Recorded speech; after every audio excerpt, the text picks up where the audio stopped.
Ensuite, parlons de la position. Le cavalier est assis d'aplomb dans sa selle. Alors cette position, elle date du XVIIe siècle. C'est pas moi qui l'ai inventée. Elle a été inventée par la Guérinière qui, au fur et à mesure de l'observation, ont réussi à comprendre que la position aidait à l'action du travail. Le cavalier est assis d'aplomb dans la selle, ça veut dire qu'il est rigoureusement droit au-dessus de ses pieds. Il a les jambes, alors, on est assis au milieu de la selle. Les cuisses sont sur leur plat. C'est très important. Pas les cuisses écartées, pas les genoux serrés, simplement les cuisses tournées à plat. Le genou au contact de la selle. Les mollets au contact du cheval sans être serrés. Les talons sont bas. Deux choses, où je relève les pointes de pied, ou je baisse mes talons. Mes talons à la hauteur de la pointe des fesses.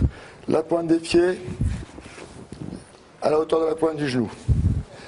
Il doit y avoir un équilibre, enfin une verticalité entre les chevilles, mes hanches, mes coudes, mes épaules, mes oreilles.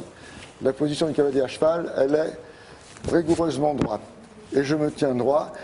Les coudes, alors les épaules sont basses. Les bras le long du corps.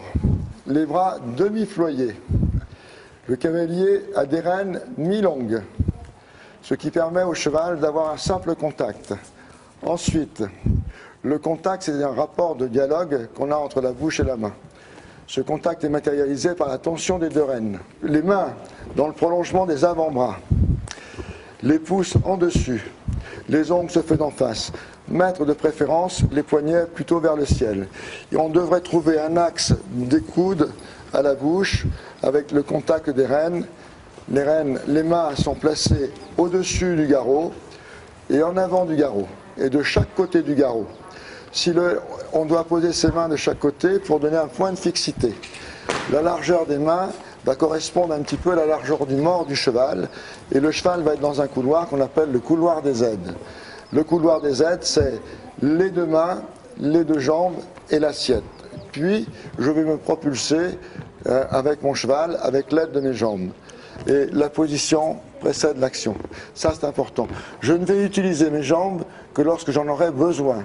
C'est-à-dire pour le mouvement en avant, pour tourner ou pour demander différents mouvements qui existent dans le code de l'équitation. La tête est droite, le regard est loin devant.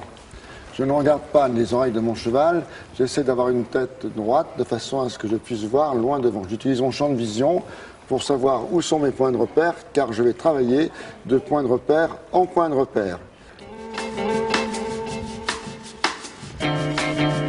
La position précède l'action.